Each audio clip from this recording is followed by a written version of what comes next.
ഈശോ മിശിഹായ്ക്ക് സ്തുതിയായിരിക്കട്ടെ.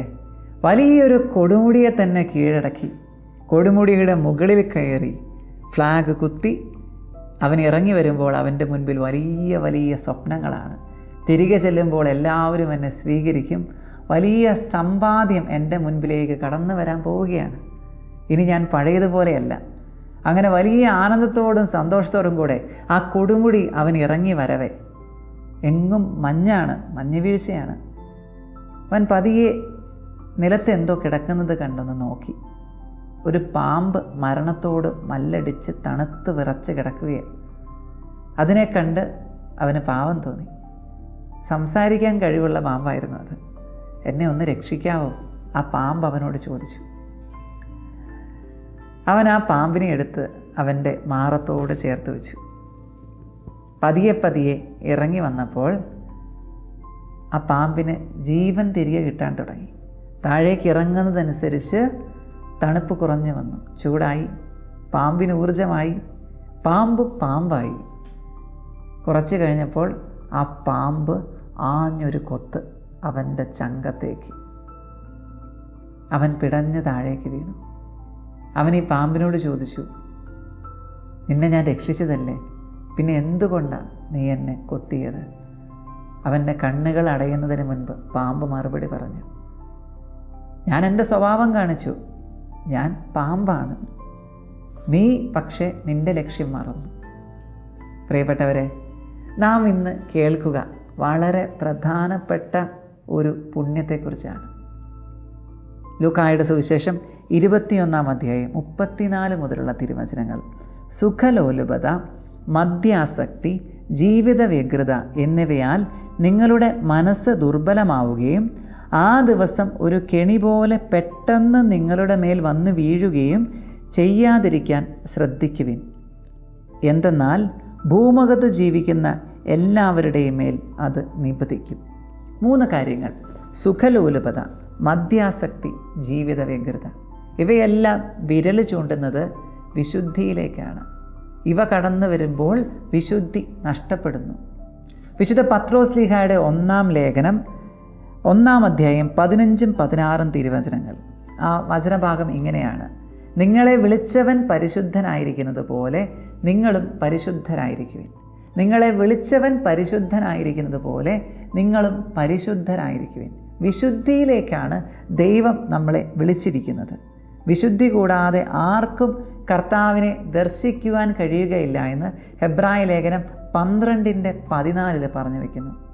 വീണ്ടും മത്തായിയുടെ സുവിശേഷം 5:8, ഹൃദയശുദ്ധിയുള്ളവർ ഭാഗ്യവാന്മാർ, അവർ ദൈവത്തെ കാണും. അവരും മാത്രമേ ദൈവത്തെ കാണുകയുള്ളൂ. വിശുദ്ധിയെക്കുറിച്ചാണ് നാം കേട്ടുകൊണ്ടിരിക്കുക. എന്താണ് വിശുദ്ധി? എന്തുകൊണ്ട് നാം വിശുദ്ധി പാലിക്കണം? ഇതാണ് ചോദ്യം. വിശുദ്ധ മത്തായിയുടെ സുവിശേഷം 22-ാം അധ്യായം 15 മുതലുള്ള തിരുവചനങ്ങൾ. ഇതാ വചനം പറഞ്ഞു വയ്ക്കുന്നു: അപ്പോൾ ഫരിസേയർ പോയി യേശുവിനെ എങ്ങനെ വാക്കിൽ കൊടുക്കാം എന്ന ആലോചന നടത്തി. അവർ തങ്ങളുടെ അനുയായികളെ ഹെരോദോസ് പക്ഷക്കാരോടൊത്ത് അവൻ്റെ അടുത്ത് അയച്ചു ചോദിച്ചു, ഗുരു, നീ സത്യവാനാണെന്നും ആരുടെയും മുഖം നോക്കാതെ നിർഭയനായി ദൈവത്തിൻ്റെ വഴി സത്യമായി പഠിപ്പിക്കുന്നുവെന്ന് ഞങ്ങൾ അറിയുന്നു. ഇനിയാണ്, ശ്രദ്ധിക്കാം. അതുകൊണ്ട് ഞങ്ങളോട് പറയുക, നിനക്ക് എന്തു തോന്നുന്നു? സീസറിന് നികുതി കൊടുക്കുന്നത് നിയമാനുസൃതമാണോ അല്ലയോ? അവരുടെ ദുഷ്ടത മനസ്സിലാക്കിക്കൊണ്ട് യേശു പറഞ്ഞു, കപടനാട്യക്കാരെ, നിങ്ങൾ എന്നെ പരീക്ഷിക്കുന്നത് എന്ത്? നികുതിക്കുള്ള നാണയം എന്നെ കാണിക്കുക. അവർ ഒരു ധനാറ അവൻ്റെ അടുത്ത് കൊണ്ടുവന്ന് കാണിച്ചു. യേശു ചോദിച്ചു, ഈ രൂപവും ലിഖിതവും ആരുടേതാണ്? സീസറിൻ്റേത് എന്നവർ പറഞ്ഞു. അവൻ അരുളി ചെയ്തു, സീസറിനുള്ളത് സീസറിനും ദൈവത്തിനുള്ളത് ദൈവത്തിനും കൊടുക്കുക. സീസറിനുള്ളത് സീസറിനും ദൈവത്തിനുള്ളത് ദൈവത്തിനും കൊടുക്കുക. പ്രിയപ്പെട്ടവരെ, ഉൽപ്പത്തി പുസ്തകം ആദ്യ അധ്യായങ്ങളിൽ മനോഹരമായൊരു ബോധ്യം കർത്താവ് നമുക്ക് തരുന്നുണ്ട്. നമ്മൾ ദൈവത്തിൻ്റെ ഛായയിലും സാദൃശ്യത്തിലുമാണ് സൃഷ്ടിക്കപ്പെട്ടിരിക്കുക. ഉൽപ്പത്തി പുസ്തകം 1:26 ദൈവം വീണ്ടും അരുളി ചെയ്തു, നമുക്ക് നമ്മുടെ ഛായയിലും സാദൃശ്യത്തിലും മനുഷ്യനെ സൃഷ്ടിക്കാം. അപ്പോൾ മനുഷ്യരായ നാം ഓരോരുത്തരും സൃഷ്ടിക്കപ്പെട്ടിരിക്കുക ദൈവത്തിൻ്റെ ഛായയിലും സാദൃശ്യത്തിലുമാണ്. നേരത്തെ വചനത്തിൽ കേട്ടു 1 പത്രോസ് 1:15, നിങ്ങളെ വിളിച്ചിരിക്കുന്നവൻ പരിശുദ്ധനായിരിക്കുന്നത് പോലെ നിങ്ങളും പരിശുദ്ധനായിരിക്കുവിൻ. ഒരു കണ്ണാടിക്ക് മുൻപിലേക്ക് പോയി നിൽക്കണം. ഇപ്പോൾ നമ്മൾ എവിടെ ഇരുന്നാണ് വചനം കേൾക്കുന്നതെങ്കിലും അങ്ങനെ ഒന്ന് പരിശ്രമിച്ച് നോക്കി. ഒരു കണ്ണാടിയുടെ മുൻപിൽ ചെന്ന് നിൽക്കുക. ഇനിയൊന്ന് മുഖത്തേക്ക് നോക്കാം. ദൈവത്തിൻ്റെ ഛായയിലും സാദൃശ്യത്തിലും ഞാൻ സൃഷ്ടിക്കപ്പെട്ടു. എൻ്റെ മുഖം അത് കർത്താവിൻ്റെ മുഖമാണ്. ഇമാഗോ ദൈ, കർത്താവിൻ്റെ ഇമേജാണ്. തമ്പുരാൻ്റെ മുഖമാണ് എൻ്റെ മുഖം. എൻ്റെ മുഖത്തിൻ്റെ അവസ്ഥ ഇപ്പോഴെന്താണ്? വിശുദ്ധി ഉണ്ടോ? വിശുദ്ധി കൂടാതെ ആർക്കും കർത്താവിനെ ദർശിക്കുവാൻ സാധിക്കുക ഇല്ല എന്ന് വചനം പറഞ്ഞു വയ്ക്കുന്നുണ്ട്. വിശുദ്ധിക്ക് വേണ്ടി പരിശ്രമിക്കുവിൻ. പ്രഭാഷകൻ്റെ പുസ്തകം 1:28 വചനം പറഞ്ഞു വയ്ക്കുന്നുണ്ട്, വിഭക്ത ഹൃദയത്തോടെ കർത്താവിനെ തേടരുത്. വിഭക്ത ഹൃദയത്തോടെ. മുഖം നോക്കുമ്പോൾ നമുക്കറിയാം ഹൃദയത്തിൽ എന്താണുള്ളത്. അതാണ് വിഭജിക്കപ്പെട്ട ഹൃദയത്തോടെ കർത്താവിനെ തേടരുത്. എൻ്റെ ഹൃദയം വിഭജിക്കപ്പെട്ടാണോ ഇരിക്കുക? വിശുദ്ധി ഉണ്ടോ എനിക്ക്? എൻ്റെ ജീവിതത്തിൽ, എൻ്റെ കണ്ണിന്, എൻ്റെ ശരീരത്തിന്, എൻ്റെ ആന്തരിക അവയവങ്ങൾക്ക് വിശുദ്ധിയുണ്ടോ? നേരത്തെ വചനം നമ്മൾ കേട്ടു, സുഖലോലുപത, മദ്യാസക്തി, ജീവിത വ്യഗ്രത എന്നിവ ഒരു കെണി പോലെ നമ്മളെ പിടികൂടാതിരിക്കാൻ പരിശ്രമിച്ചു കൊള്ളുവിൻ. നമുക്ക് വചനഭാഗം ഒന്നെടുക്കാം. കൊരിന്തോസുകാർക്ക് എഴുതിയ 1-ാം ലേഖനം 6-ാം അധ്യായം 17 മുതലുള്ള തിരുവചനങ്ങൾ. കർത്താവുമായി സംയോജിക്കുന്നവൻ അവിടുത്തോട് ഏകാത്മാവായിത്തീരുന്നു. കർത്താവിനോട് സംയോജിക്കുന്നവൻ, വിശുദ്ധിയിൽ ജീവിക്കുന്നവൻ. വ്യഭിചാരത്തിൽ നിന്ന് ഓടിയകലുവിൻ. 18-ാം വാക്യമാണ്. വ്യഭിചാരത്തിൽ നിന്ന് ഓടിയകലുവിൻ. മനുഷ്യൻ ചെയ്യുന്ന മറ്റു പാപങ്ങളെല്ലാം ശരീരത്തിന് വെളിയിലാണ്. വ്യഭിചാരം ചെയ്യുന്നവനാകട്ടെ സ്വന്തം ശരീരത്തിനെതിരായി പാപം ചെയ്യുന്നു.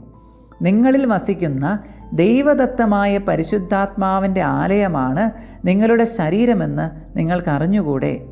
നിങ്ങൾ നിങ്ങളുടെ സ്വന്തമല്ല, നിങ്ങൾ വിലയ്ക്ക് വാങ്ങപ്പെട്ടവരാണ്. ആകയാൽ നിങ്ങളുടെ ശരീരത്തിൽ ദൈവത്തെ മഹത്വപ്പെടുത്തുവിൻ. കർത്താവിൻ്റെ ശരീരമാണ് എൻ്റേത് എന്ന ബോധ്യത്തോടെ അവിടുത്തെ മഹത്വപ്പെടുത്താൻ എനിക്ക് സാധിക്കണം. എത്ര മാതൃകകൾ തിരുസഭാ മാതാവ് നമുക്ക് മുൻപിൽ അവതരിപ്പിക്കുന്നുണ്ട്. വിശുദ്ധ ആഗ്നസ് പുണ്യവതി. ആഗ്നസ് എന്ന വാക്കിൻ്റെ അർത്ഥം എന്താ? കുഞ്ഞാട്. കുഞ്ഞാടിൻ്റെ പവിത്രതയും വിശുദ്ധിയും നിഷ്കളങ്കതയും ഓരോ ദൈവ പൈതലിനും വേണമെന്ന് ഈശോ പഠിപ്പിക്കുക തരിക. അതുകൊണ്ടാണ് ഈശോ കുഞ്ഞാടിനെ എടുത്തു പിടിക്കുന്നത്. കുഞ്ഞുങ്ങളോട് അടുത്ത് വരാൻ അവരെ തടയരുത് എന്ന് കർത്താവ് പറഞ്ഞു വയ്ക്കുന്നത്. മത്തായിയുടെ സുവിശേഷം 19-ാം അധ്യായത്തിലെ ആ വചനഭാഗം.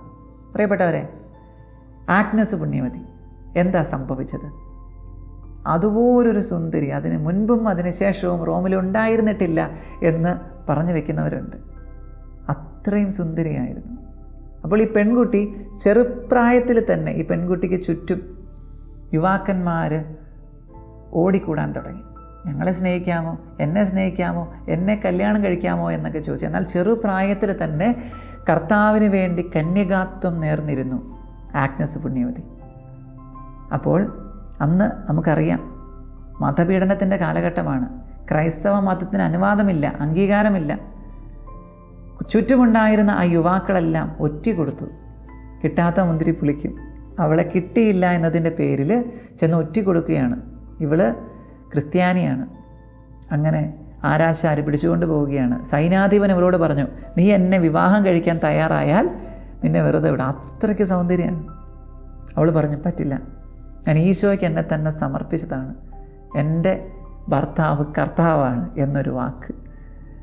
ഈ കോപാക്രാന്തനായ സൈന്യാധിപൻ ഇവളെ വേശ്യാവൃത്തിക്ക് വിട്ടുകൊടുക്കുക.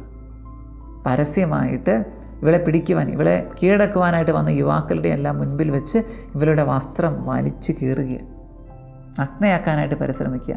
ചരിത്രം പറഞ്ഞു വയ്ക്കുന്നു, അവിടെയുണ്ടായിരുന്നവർ ആ നിമിഷം തന്നെ അന്ധരായി തീർന്നു. ആ നിമിഷം തന്നെ അന്തരം. കാരണം കർത്താവ് വിശുദ്ധിക്ക് നൽകുന്ന പ്രാധാന്യം അത്രമാത്രമാണ്. സിസിലി പുണ്യതയുടെ ജീവിതത്തിൽ സംഭവിച്ചത് നമുക്കറിയാം. കല്യാണം കഴിച്ചവരെ പോലും മാനസാന്തരപ്പെടുത്തി, തൊടിയിപ്പിച്ചില്ല. ഞാൻ കർത്താവിൻ്റേതാണ്. ദൂതനെ കാട്ടിക്കൊടുത്തു. ഭർത്താവിനെയും ഭർത്താവിൻ്റെ സഹോദരനെയും വിശുദ്ധീകരിച്ച് മാനസാന്തരപ്പെടുത്തി. ഒടുവിൽ കഴുത്ത് മുറിക്കപ്പെടുകയാണ്. 3 ദിവസം കഴുത്ത് നിലത്ത് കിടന്നു ജീവനോടെ, ദൈവസ്തുതികൾ ആലപിച്ചുകൊണ്ട്. വിശുദ്ധിക്ക് കർത്താവ് നൽകുന്ന പ്രാധാന്യമാണ് കൊടുക്കുന്നത്, കാണിച്ചു തരുന്നത്. ആഗ്നസ് പുണ്യവതി പറഞ്ഞു വെച്ചു, നിങ്ങൾക്ക് വേണമെങ്കിൽ നിങ്ങളുടെ വാളിൽ എൻ്റെ രക്തം വീഴ്ത്താം, പക്ഷേ എൻ്റെ ശരീരത്തെ മലിനമാക്കാൻ നിങ്ങൾക്ക് പറ്റില്ല. കാരണം കർത്താവിന് സമർപ്പിക്കപ്പെട്ട ശരീരമാണിത്. മരിയ ഗൊരേത്യയുടെ കഥ നമുക്കറിയാം. 12 വയസ്സുകാരി 14 പ്രാവശ്യം കുത്തേൽക്കുകയാണ് വിശുദ്ധി പാലിക്കാൻ വേണ്ടി. അത് പാടില്ല. കർത്താവിന് വേണ്ടിയുള്ളതാണ് എൻ്റെ ശരീരം, ഈശോ അത് ആഗ്രഹിക്കണില്ല എന്ന് പറഞ്ഞു. മരണക്കിടക്കയിൽ വെച്ച് തന്നെ കുത്തിമുറിവേൽപ്പിച്ച ആ മനുഷ്യന് വേണ്ടി പ്രാർത്ഥിക്കുക, അവ മാനസാന്തരപ്പെടുക. പ്രിയപ്പെട്ടവരെ, വിശുദ്ധി എപ്പോഴും ഏറെ പ്രാധാന്യമുള്ള ഒരു കാര്യമാണ്. വിശുദ്ധി നമുക്ക് വലിയ ബലം നൽകുന്നുണ്ട്. വിശുദ്ധ മത്തായിയുടെ സുവിശേഷത്തിൽ ഒരു വിശുദ്ധനെക്കുറിച്ച് നാം വായിച്ചു കേൾക്കുന്നുണ്ട്. വിശുദ്ധ മത്തായിയുടെ സുവിശേഷം ആദ്യ അധ്യായങ്ങൾ നമുക്ക് വലിയൊരു മാതൃകയാണ് ഈ മനുഷ്യൻ. വിശുദ്ധ മത്തായിയുടെ സുവിശേഷം 1-ാം അധ്യായത്തിൽ 18-ാം വാക്യം ഈ മനുഷ്യൻ്റെ പേര് പറഞ്ഞു പോവുകയാണ്. യേശു ക്രിസ്തുവിൻ്റെ ജനനം ഇപ്രകാരമായിരുന്നു. അവൻ്റെ മാതാവായ മറിയവും ജോസഫും തമ്മിൽ വിവാഹ നിശ്ചയം കഴിഞ്ഞിരിക്കും. യോസേപ്പിതാവാണ് ഇത്രയും വിശുദ്ധിയിൽ ജീവിച്ചത്. പരിശുദ്ധ അമ്മയുടെ എല്ലാ വിശുദ്ധിയും പവിത്രതയും കാത്തു സൂക്ഷിച്ച ഒരു മനുഷ്യനില്ല. വിശുദ്ധിയോടെ കാത്തിരുന്നു പരിശുദ്ധിയോടെ കർത്താവിൻ്റെ മുൻപിൽ ദൈവീക സ്വരത്തിന് കാതോർത്ത് യോസേപ്പിതാവ് ജീവിച്ചു എന്ന വചനം പറഞ്ഞു വയ്ക്കുക. പ്രിയപ്പെട്ടവരെ, വിശുദ്ധി പ്രാധാന്യം അർഹിക്കുന്നു. എൻ്റെ ജീവിതത്തിൽ എനിക്ക് വിശുദ്ധി പാലിക്കാൻ പറ്റുന്നുണ്ടോ എന്ന് ചിന്തിക്കണം. നേരത്തെ പറഞ്ഞു, ഇമാഗോ ദൈ, കർത്താവിൻ്റെ സാദൃശ്യത്തിലും ഛായയിലും ഞാൻ സൃഷ്ടിക്കപ്പെട്ടു. എൻ്റെ ജീവിതത്തിൽ തമ്പുരാന് ചേർന്ന വിശുദ്ധി പാലിക്കാൻ എനിക്ക് സാധിക്കുന്നുണ്ടോ? ഏത് രീതിയിലുള്ള അശുദ്ധിയുമാകട്ടെ ജീവിതത്തിലേക്ക് കടന്നു വന്നാൽ നശിച്ചു പോകും. വ്യഭിചാരമാകട്ടെ, സ്വവർഗഭോഗമാകട്ടെ, സ്വയംഭോഗമാകട്ടെ, എല്ലാം കർത്താവിൻ്റേതിനോട് ചേരാൻ പാടില്ലാത്തതാണ്.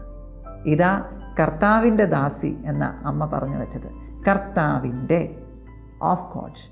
ഓരോ ദൈവ പൈതലും കർത്താവിൻ്റേതാണ്. ആ ബോധ്യം നഷ്ടപ്പെടുമ്പോൾ ജീവിതത്തിൽ തകർച്ച ആരംഭിക്കുന്നു. ഈ കഴിഞ്ഞ ദിവസം അച്ഛനെ കാണാനായിട്ട് ഒരു കുടുംബം കടന്നു വന്നു. ഒരു കുടുംബം. അപ്പോൾ വലിയൊരു ബോധ്യം ഈശോ തരികയാണ്. ഇവർക്ക് ഒരിക്കലും ഒരുമിച്ച് താമസിക്കാൻ വരുന്നില്ല. ഒരു പുറം രാജ്യത്താണ് ഇവർക്ക് ഈ ഭർത്താവിന് ജോലി. 2 മാസം ഇവർക്ക് ഒരുമിച്ച് താമസിക്കാൻ പറ്റുള്ളൂ. കുറേ കാര്യങ്ങൾ ഇവർ ഒരുക്കാൻ നോക്കുകയാണ്. ജീവിതം സെറ്റിലായിട്ട് ഞങ്ങൾക്ക് മക്കൾ മതി എന്നൊക്കെയാണ് ഇവരുടെ തീരുമാനം. കുമ്പസാരമൊക്കെ റെഗുലറായിട്ട് നടക്കുന്നുണ്ട്. അപ്പോൾ അച്ഛൻ്റെ അടുത്ത് പ്രാർത്ഥിക്കാൻ വന്നു, കൗൺസിലിങ്ങിന് ഇരുന്നു. എന്തോ ഈശോ വെളിപ്പെടുത്തുന്ന ഒരു കാര്യം, ഗർഭനിരോധന മാർഗങ്ങൾ ഇവർ ഉപയോഗിച്ചിരിക്കുക. വിശ്വാസത്തിന്, വിശുദ്ധിക്ക് ചേരാത്ത മാർഗങ്ങളാണ് സഭ പഠിപ്പിക്കുന്നുണ്ട്. ബ്ലോക്കാണ്, തടസ്സമാണ്. ഒടുവിൽ അവർ തീരുമാനിച്ചു. കഴിഞ്ഞ ദിവസം വന്നു, അവർ പറയുവാണ്, അച്ഛാ ഞങ്ങൾ തീരുമാനിച്ചു, മക്കൾ വേണം, പ്രായശ്ചിത്തം ചെയ്യാൻ തീരുമാനിച്ചു. ഇതുപോലൊരു സംഭവം കഴിഞ്ഞിടയ്ക്ക് പുറത്ത് നേഴ്സിംഗ് എല്ലാം കഴിഞ്ഞ് ജോലിക്ക് പുറത്ത് പോകും. ബ്ലോക്കാണ്. കല്യാണം കഴിഞ്ഞിട്ട് 3 വർഷമായി. കുട്ടികൾ വേണ്ടാന്ന് പറഞ്ഞ് മാറ്റി വെച്ചിരിക്കുകയാണ് പല രീതിയിൽ. ഒരു ദിവസം വൈകുന്നേരം ഒരു 9:30 അച്ഛാ പറഞ്ഞത് കേട്ടു, വിശ്വാസമായി അച്ഛാ, ബ്ലോക്ക് എന്തുകൊണ്ടാണെന്ന് മനസ്സിലായി. ഞങ്ങൾ ഇന്ന് രാത്രിയിൽ ഈശോയ്ക്ക് വേണ്ടി മുന്നിട്ടിറങ്ങാൻ പോവാണ്. അപ്പോൾ കേട്ടപ്പോൾ ആ ബോധ്യം കൊടുക്കുവാണ് കർത്താവ്. ചിലപ്പോൾ ഒരു പക്ഷേ നമ്മുടെ ജീവിതത്തിലെ തടസ്സങ്ങൾ, ബ്ലോക്കുകൾ, കയറ്റിവിടാത്ത അവസ്ഥ ഒക്കെ കർത്താവ് തരുന്നുണ്ടെങ്കിൽ ബോധ്യം തരാൻ വേണ്ടിയായിരിക്കും. ഇതുപോലെ പോയാൽ പോരാ, കാരണം കർത്താവിൻ്റേതാണ്. അവിടുത്തെ ഛായയിലും സാദൃശ്യത്തിലുമാണ് ഞാൻ സൃഷ്ടിക്കപ്പെട്ടിരിക്കുന്നത്. ഈ ഒരു ബോധ്യം നമുക്ക് സൂക്ഷിക്കാം. വിവാഹത്തിന് മുൻപ് പൂർണ്ണ വിശുദ്ധി പാലിക്കണം. ഇനി വൈദികരോ സന്യസ്തരോ ആണെങ്കിൽ ജീവിതാവസാനം വരെ എല്ലാ തരത്തിലും വിശുദ്ധി പാലിക്കാൻ കടപ്പെട്ടവർ, കാരണം കർത്താവിൻ്റേതാണ് അവസാനം വരെ. ഇനി വിവാഹം കഴിക്കുന്നവർ ഈ ഒരു ബോധ്യം, നമ്മൾ വിവാഹിതരാകുമ്പോൾ ഭാര്യയും ഭർത്താവും തമ്പുരാൻ്റെ മുൻപിൽ വെച്ചാണ് വിവാഹ വാഗ്ദാനം നടത്തുന്നത്. സുവിശേഷത്തിൽ കൈകൾ വെച്ച് പ്രതിജ്ഞ ഏറ്റു ചൊല്ലുന്നു. അപ്പോൾ ആ സമയത്ത് ഈ വ്യക്തിക്ക് മറ്റൊരു വ്യക്തിയെ, ആ ഭർത്താവിന് ഭാര്യയെയും ഭാര്യയ്ക്ക് ഭർത്താവിനെയും നൽകുകയാണ് ഈശോ. അപ്പോൾ മാത്രം, അതിന് മുൻപില്ല. ഇനി മറ്റാർക്കും കൊടുക്കുന്നില്ല. അച്ഛൻ പറയുന്നത് മനസ്സിലാകുന്നുണ്ടാകും. അപ്പോൾ വിശുദ്ധി പാലിക്കാം, വിശുദ്ധി പാലിക്കണം. ഭാര്യാഭർത്തൃ ബന്ധം യെസ്, അതിൻ്റെ അപ്പുറത്തേക്ക് എല്ലാ തരത്തിലുമുള്ള ബന്ധങ്ങൾ, വിശുദ്ധിയില്ലായ്മ, നേരത്തെ പറഞ്ഞ വാക്കുകൾ, വ്യഭിചാരം, സ്വയംഭോഗം, സ്വവർഗഭോഗം, ഇതെല്ലാം പാപങ്ങളുടെ എണ്ണത്തിൽ പെടുന്നു. നമുക്ക് തടസ്സങ്ങൾ കടന്നു വരും. കാരണം വിളിച്ചിരിക്കുന്നവൻ പരിശുദ്ധനായിരിക്കുന്നത് പോലെ നാമും പരിശുദ്ധനായിരിക്കണം. 1 പത്രോസ് 1:15. കർത്താവ് അത് ആഗ്രഹിക്കുന്നുണ്ട്. ഇനി ഈ വിശുദ്ധി നേടിയെടുക്കുക എളുപ്പമല്ല. പ്രലോഭനങ്ങൾ മനുഷ്യ ജീവിതത്തിൽ ഏറെയാണ്. ഏശയ്യാ പ്രവചനം 33:15 മുതലുള്ള തിരുവചനങ്ങൾ നാം ഇപ്രകാരം വായിക്കുന്നു: നീതിയുടെ മാർഗത്തിൽ ചരിക്കുകയും സത്യം സംസാരിക്കുകയും ചെയ്യുന്നവൻ, മർദ്ദനം വഴിയുള്ള നേട്ടം വെറുക്കുന്നവൻ, കൈക്കൂലി വാങ്ങാതിരിക്കാൻ കൈ കുടയുന്നവൻ, രക്തച്ചൊരിച്ചിലിനെ പറ്റി കേൾക്കാതിരിക്കാൻ ചെവി പൊത്തുന്നവൻ. എല്ലാ തരത്തിലും വിശുദ്ധി പാലിക്കുന്നവരെ കുറിച്ചാണ് പറയുന്നത്. തിന്മ ദർശിക്കാതിരിക്കാൻ കണ്ണുകൾ അടയ്ക്കുന്നവൻ, അവൻ ഉന്നതങ്ങളിൽ വസിക്കും. ശിലാദുർഗങ്ങളാൽ അവൻ പ്രതിരോധമുറപ്പിക്കും. അവൻ്റെ ആഹാരം മുടങ്ങുകയില്ല. അവന് ദാഹജലം കിട്ടുമെന്ന് തീർച്ച. വിശുദ്ധി പാലിക്കുന്നവന് ആഹാരം മുടങ്ങില്ല, ദാഹജലം കിട്ടുമെന്ന് കർത്താവചനത്തിലൂടെ വെളിപ്പെടുത്തുകയാണ്. രാജാവിനെ അവൻ്റെ സൗന്ദര്യത്തോടുകൂടെ നിൻ്റെ കണ്ണുകൾ ദർശിക്കും. മത്തായിയുടെ സുവിശേഷം 5:8. ഹൃദയശുദ്ധിയുള്ളവർ ഭാഗ്യവാന്മാർ, അവർ ദൈവത്തെ കാണും. ഇവിടെയും അത് തന്നെയാണ് പറഞ്ഞു വയ്ക്കുക. ഏശയ്യാ പ്രവചനം 33:17. രാജാവിനെ അവൻ്റെ സൗന്ദര്യത്തോടുകൂടെ നിൻ്റെ കണ്ണുകൾ ദർശിക്കും. വിദൂരത്തേക്ക് വ്യാപിച്ചു കിടക്കുന്ന ഒരു ദേശവും അവ കാണും. 1 ദിനവൃത്താന്തം 4:10. ഒരു വലിയ പ്രാർത്ഥനയുണ്ട്. Expand my territory Lord. കർത്താവെ, എൻ്റെ അതിർത്തികളെ വിസ്തൃതമാക്കണം. ഇപ്പോൾ വായിച്ചു കേട്ട അവസാനത്തെ വചനഭാഗം. വിദൂരത്തേക്ക് വ്യാപിച്ചു കിടക്കുന്ന ഒരു ദേശം, സ്വർഗമാണത്, കർത്താവിൻ്റെ ഭവനമാണത്. അതാണ് എക്സ്പാൻഡ് മൈ, കർത്താവ് എൻ്റെ അതിർത്തികളെ വിസ്തൃതമാക്കണം. ഇതാണ് സ്വർഗത്തിലേക്ക് എനിക്ക് പ്രവേശിച്ച് അവസാനിക്കാത്ത ആ രാജ്യത്തിലേക്ക് കടന്നു വരാൻ എനിക്ക് കൃപ വേണമെങ്കിൽ എനിക്ക് വിശുദ്ധി വേണം. വിശുദ്ധ അൽഫോൺസ് ലിഗോരി പുണ്യവാളൻ നമുക്കുണ്ടാകുന്ന പ്രലോഭനങ്ങളെയൊക്കെ മനോഹരമായിട്ട് വ്യാഖ്യാനിച്ചിട്ടുണ്ട്. മനുഷ്യജീവിതം പുൽക്കൊടിക്ക് തുല്യമാണ്. പുൽക്കൊടിയിൽ സൂര്യൻ വന്ന് വീഴുന്നത് പോലെ, തണുപ്പടിക്കുന്നത് പോലെ, വാടി വീഴുന്നത് പോലെ മനുഷ്യജീവിതത്തിലേക്കും അസ്വസ്ഥതകൾ, പ്രലോഭനങ്ങൾ കടന്നു വരുന്നത് സ്വാഭാവികമാണ്. തീർച്ചയായും കടന്നു വരും. ജഡത്തിൻ്റെ പ്രലോഭനങ്ങൾ മനുഷ്യ ശരീരത്തെയും മനുഷ്യ മനസ്സുകളെയും അസ്വസ്ഥപ്പെടുത്തുക സ്വാഭാവികമാണ്. അൽഫോൺസ് ലിഗോരി പറഞ്ഞു വയ്ക്കുക, ഈ പ്രലോഭനത്തിൽ 3 കാര്യങ്ങൾ, 3 ഘടകങ്ങൾ കടന്നു വരുന്നുണ്ട്. ഒന്നാമത്തേത് വശീകരണം. ഒരു പ്രവൃത്തി അല്ലെങ്കിൽ ഒരു കാഴ്ച അല്ലെങ്കിൽ ഒരു ചിന്ത വാസ്തവത്തിൽ പിശാച് ഉപയോഗിക്കുന്ന വശീകരണ മാർഗമാണ്. സാത്താൻ നമ്മെ വീഴ്ത്താനായിട്ട് പരിശ്രമിച്ചു കൊണ്ടിരിക്കുക. ഈശോ പത്രോസ്ലീഹയോട് പറഞ്ഞു, പത്രോസേ ശ്രദ്ധിക്കുക, സാത്താൻ നിന്നെ വീഴ്ത്താനായിട്ട് കാത്തിരിക്കുകയാണ്. പ്രിയപ്പെട്ടവരെ, ഇതാണ് ഒന്നാമത്തെ അൽഫോൺസ് ലിഗോരിയുടെ വ്യാഖ്യാനം. വശീകരണത്തിലൂടെ പിശാച് പ്രലോഭനങ്ങൾ അയച്ചു തന്ന് അതിൽ വീഴാനായിട്ട് നമ്മെ പഠിപ്പിക്കുന്നു. വശീകരണം ഉണ്ടായിക്കൊള്ളട്ടെ, പ്രലോഭനങ്ങൾ ഉണ്ടായിക്കൊള്ളട്ടെ, അതിന് വശംവദനോ ആയിക്കഴിഞ്ഞാൽ വീണു പോകും. രണ്ടാമത്തെ കാര്യമാണ് സന്തോഷം. സന്തോഷം. ഒരു പ്രലോഭനം ഉണ്ടാകുമ്പോൾ, ഒരു ഉദാഹരണം പറയാം. ഒരു ചീത്ത ചിത്രം ഫോൺ ഉപയോഗിക്കുമ്പോൾ, യൂട്യൂബ് ഉപയോഗിക്കുമ്പോൾ ഒരു മോശപ്പെട്ട വീഡിയോ കടന്നു വരുന്നു. ഇത് പിശാചിൻ്റെ വശീകരണ മാർഗമാണ്. കാണണോ വേണ്ടയോ എന്നുള്ളത് എൻ്റെ ചിന്തയാണ്. I can decide. സ്വാതന്ത്ര്യം മനുഷ്യന് കർത്താവ് തന്നിരിക്കുക. അപ്പോൾ എനിക്ക് തീരുമാനിക്കാം എന്താണ് ചെയ്യേണ്ടതെന്ന്. കടന്നു വരുന്നു. വശീകരണത്തിൽ വീഴണ്ടയോ എന്നുള്ളത് എൻ്റെ ചിന്തയാണ്. 2 കാര്യങ്ങളുണ്ട്. 1 നോട്ടം, 2 കാണൽ. അറിയാതെ ഒന്ന് കണ്ടുപോയി, പെട്ടെന്ന് തട്ടിവിട്ടു. ഇത് കാണലാണ്. നോട്ടം, കൊള്ളാലോ, അടിപൊളിയാണല്ലോ, ഇത് നോട്ടത്തിലേക്ക് മാറുന്നു. നോട്ടം എന്നത് സന്തോഷമാണ്. അപ്പോൾ വശീകരണം സന്തോഷത്തിലേക്ക് മാറുന്നു. ഇനി സന്തോഷം സമ്മതത്തിലേക്ക്. പിന്നെ എന്തായാലും വീണു, കൊള്ളാം, ഇനി കുറേ എണ്ണമെങ്കിൽ ഇരുന്ന് കണ്ടേക്കാം. അപ്പോൾ സമ്മതത്തിലേക്ക്. അപ്പോൾ വശീകരണത്തിന് വശംവദരാവുകയോ സന്തോഷത്തിൽ ആനന്ദിക്കുകയോ, അതുപോലെ ആ വന്ന സന്തോഷത്തിന് സമ്മതം മൂടുകയോ ചെയ്യരുത്. ചെയ്തു കഴിഞ്ഞാൽ നമ്മൾ പാപത്തിലേക്ക് വീണു പോവുക തന്നെ ചെയ്യും. എഫേസോസ് ലേഖനം 6-ാം അധ്യായത്തിൽ മനോഹരമായ ചില ആയുധങ്ങൾ നമുക്കായി പൗലോസ്ലീഹ കരുതി വച്ചിട്ടുണ്ട് വിശുദ്ധി പാലിക്കാനായിട്ട്. എളുപ്പമല്ല വിശുദ്ധി പാലിക്കാൻ. എഫേസോസ് ലേഖനം 6:10 അവസാനമായി കർത്താവിലും അവിടുത്തെ ശക്തിയുടെ പ്രഭാവത്തിലും കരുത്തുള്ളവനായിരിക്കുവിൻ. കർത്താവിലും അവിടുത്തെ ശക്തിയുടെ പ്രഭാവത്തിലും സാത്താൻ്റെ കുടിലതന്ത്രങ്ങളെ എതിർത്ത് നിൽക്കുവാൻ ദൈവത്തിൻ്റെ എല്ലാ ആയുധങ്ങളും ധരിക്കുവിൻ. എന്തെന്നാൽ നമ്മൾ മാംസത്തിനും രക്തത്തിനും എതിരായിട്ടല്ല, പ്രഭുത്വങ്ങൾക്കും ആധിപത്യങ്ങൾക്കും ഈ അന്ധകാര ലോകത്തിൻ്റെ അധിപന്മാർക്കും സ്വർഗീയ ഇടങ്ങളിൽ വർത്തിക്കുന്ന തിന്മയുടെ ദുരാത്മാക്കൾക്കും എതിരായിട്ടാണ് പടവെട്ടുന്നത്. അതിനാൽ ദൈവത്തിൻ്റെ എല്ലാ ആയുധങ്ങളും ധരിക്കുവിൻ. തിന്മയുടെ ദിനത്തിൽ ചെറുത്തു നിൽക്കാനും എല്ലാ കർത്തവ്യങ്ങളും നിറവേറ്റിക്കൊണ്ട് പിടിച്ചു നിൽക്കാനും അങ്ങനെ നിങ്ങൾക്ക് സാധിക്കും. ഇനി ആയുധങ്ങൾ ഏതൊക്കെയാണ്? സത്യം കൊണ്ട് അരമുറുക്കി നീതിയുടെ കവചം ധരിച്ച് നിങ്ങൾ ഉറച്ചു നിൽക്കുവിൻ. സമാധാനത്തിൻ്റെ സുവിശേഷത്തിനുള്ള ഒരുക്കമാകുന്ന പാദരക്ഷകൾ ധരിക്കുവിൻ. സർവോപരി ദുഷ്ടൻ്റെ ജ്വലിക്കുന്ന കൂരമ്പുകളെ കെടുത്തുന്നതിന് നിങ്ങളെ ശക്തരാക്കുന്ന വിശ്വാസത്തിൻ്റെ പരിച എടുക്കുവിൻ. രക്ഷയുടെ പടത്തൊപ്പി അണിയുകയും ദൈവവചനമാകുന്ന ആത്മാവിൻ്റെ വാൾ എടുക്കുകയും ചെയ്യുവിൻ.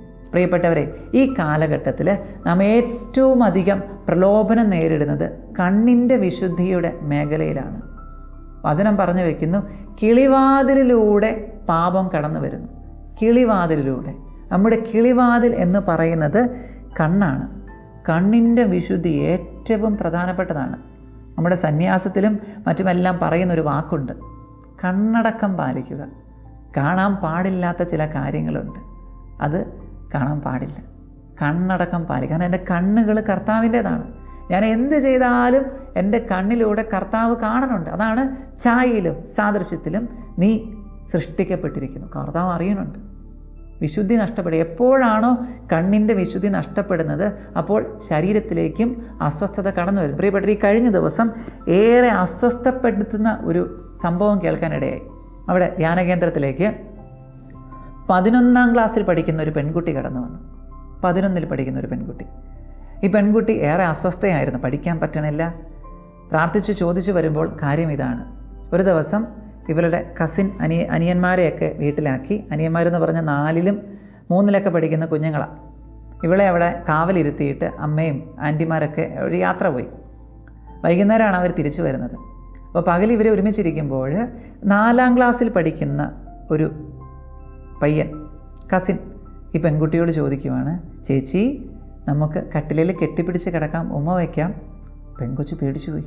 ആ പെൺകൊച്ചിന് ബോധ്യവും വിശുദ്ധിയും ഉള്ളത് കൊണ്ട് അവൾ മുറിയിൽ കയറി കഥ കടച്ച് അമ്മ വരുന്നവരെ കാത്തിരുന്നു. അത് അവൾക്ക് വലിയൊരു ട്രോമയായി, അസ്വസ്ഥ. നമ്മൾ ചിന്തിക്കാൻ പറ്റുന്നതിൻ്റെ അപ്പുറത്തേക്ക് കഥകൾ പൊയ്ക്കൊണ്ടിരിക്കും. കഴിഞ്ഞ ദിവസം ഒരു 8ാം ക്ലാസ്സുകാരി കാണാൻ വന്നു. കൂട്ടുകാരിയെ ഓർത്ത് പേടിയും ഭയവുമാണ്. പറയുവാണ്, 8ാം ക്ലാസ്സിൽ കൂടെ പഠിക്കുന്ന 8ാം ക്ലാസ്സുകാരി ദിവസവും ഹോട്ടൽ മുറിയിലേക്കാണ് പോകുന്നത്. 6ാം പ്രമാണം തെറ്റിച്ചു എന്ന് പറഞ്ഞിട്ടാണ് ഈ കൊച്ചു വന്നിരിക്കുന്നത്. ഇതെവിടെ നിന്നാണ് കടന്നു വരുന്നത്? കണ്ണിൻ്റെ അശുദ്ധിയിൽ നിന്നാണ്. ഇത് വളരെയധികം പ്രാധാന്യം അർഹിക്കുന്ന ഒരു മേഖലയാണ്. പ്രിയപ്പെട്ട, ഒരു 6ാം പ്രമാണം എന്ന് പറയുന്നത് ഇന്ന് പിശാച് നമുക്കെതിരെ ഉപയോഗിക്കുന്ന ഏറ്റവും വലിയ തന്ത്രമാണ്. ഏറ്റവും വലിയ തന്ത്രം. ഇത് മാതാപിതാക്കളിലൂടെയാണ്, കൃത്യമായിട്ട് അച്ഛൻ പറയാം, മാതാപിതാക്കളുടെ ഉള്ളിലൂടെ അശുദ്ധി, ലൈംഗിക അശുദ്ധി, അസ്വസ്ഥത കടന്നു വരുന്നുണ്ട്. പ്രിയപ്പെട്ടവരെ, ലൈംഗികതയ്ക്കും അശുദ്ധിക്കും അപ്പുറത്തേക്കൊരു ലോകമുണ്ടെന്ന് നമുക്ക് മനസ്സിലാക്കാനും പഠിപ്പിച്ചു കൊടുക്കാനും പറ്റണം. അതിൻ്റെ അപ്പുറത്തേക്ക് വലിയൊരു ലോകമുണ്ട്. ഇതെല്ലാം നിയതമാണ്, ഇതിനെല്ലാം അവസാനമുണ്ട്. തമ്പുരാൻ അതിൻ്റെ അപ്പുറത്തേക്ക് വലിയ വിശാലമായ, നേരത്തെ പറഞ്ഞ പോലെ വിശാലമായ ഒരു ലോകം കരുതി വച്ചിരിക്കുന്നുണ്ട്. വലിയൊരു ആയുധമാണ്. 3 ആയുധങ്ങൾ വിശുദ്ധി പാലിക്കുവാനായിട്ട് അച്ഛൻ പറഞ്ഞു തരാം. 3 ആയുധങ്ങളുണ്ട്. 1 ഈശോനാമം. ഈശോനാമം നിരന്തരം ഈശോനാമം വിളിച്ചുകൊണ്ടിരിക്കുക. അശുദ്ധിയുടെ മേഖലകൾ കടന്നു വരുമ്പോൾ, പ്രലോഭനങ്ങൾ കടന്നു വരുമ്പോൾ ഉപയോഗിക്കുക, പറഞ്ഞുകൊണ്ടിരിക്കുക. 2ാമത്തത് തിരുരക്തത്താൽ കഴുകി വിശുദ്ധി, ഹോളി ബ്ലഡ് ഓഫ് ജീസസ്. കർത്താവിൻ്റെ തിരുവിലാവിലെ തിരുരക്തത്തൊഴികളല്ല, കർത്താവെ എന്നെ കഴുകണമേ എന്ന് നിരന്തരം പറഞ്ഞ് പ്രാർത്ഥിക്കണം. 3ാമത്തത് വിശുദ്ധിയുടെ, പരിശുദ്ധിയുടെ അടയാളമായ പരിശുദ്ധ അമ്മ, ജപമാല ചൊല്ലുക. 3 കാര്യങ്ങൾ ചേർത്ത് പിടിക്കുക, വിശുദ്ധി പാലിക്കണം. പ്രിയപ്പെട്ട മാതാപിതാക്കളെ, മക്കളെ ശ്രദ്ധിക്കുക, നിങ്ങളെ തന്നെ ശ്രദ്ധിക്കുക. നമുക്ക് ഓരോരുത്തർക്കും വിശുദ്ധിയിൽ തന്നെ മുന്നോട്ട് പോകാം. ഒരു വചനഭാഗം പറഞ്ഞ് അച്ഛൻ അവസാനിപ്പിക്കുകയാണ്. നിയമാവർത്തന പുസ്തകം 23-ാം അധ്യായം 14-ാം തിരുവചനം. നിന്നെ സംരക്ഷിക്കാനും നിന്റെ ശത്രുക്കളെ നിനക്ക് ഏൽപ്പിച്ചു തരാനുമായി നിന്റെ ദൈവമായ കർത്താവ് പാളയത്തിലൂടെ സഞ്ചരിക്കുന്നുണ്ട്.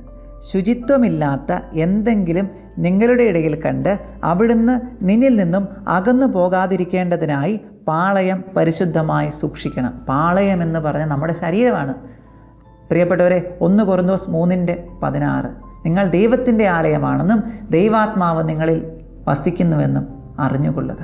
ദൈവത്തിൻ്റെ ആലയം നശിപ്പിക്കരുത്. പ്രിയപ്പെട്ടവരെ, നമുക്കും വിശുദ്ധിയിൽ ജീവിക്കുവാനായിട്ട് ആഗ്രഹിക്കാം, പ്രാർത്ഥിക്കാം. കർത്താവിൻ്റെ തിരുരക്തത്തിൻ്റെ, തിരുനാമത്തിൻ്റെ, പരിശുദ്ധ അമ്മയുടെ കോട്ട കെട്ടിയുള്ള കാവലിൻ്റെ സംരക്ഷണം നമുക്കും തേടാം. ഒരാശീർവാദം സ്വീകരിക്കാം. നമ്മുടെ കർത്താവായ യേശു ക്രിസ്തുവിൻ്റെ കൃപയും പിതാവായ ദൈവത്തിൻ്റെ സ്നേഹവും പരിശുദ്ധാത്മാവിൻ്റെ സഹവാസവും നാം എല്ലാവരോടും കൂടി ഉണ്ടായിരിക്കട്ടെ. മത്തായിയുടെ സുവിശേഷം 5:8 ഹൃദയശുദ്ധിയുള്ളവർ ഭാഗ്യവാന്മാർ, അവർ ദൈവത്തെ കാണും. ആ കൃപ നമ്മിൽ നിറയട്ടെ, ഇപ്പോഴും എപ്പോഴും എന്നേക്കും. ആമേൻ. ഈശോ മിശിഹായ്ക്ക് സ്തുതിയായിരിക്കട്ടെ.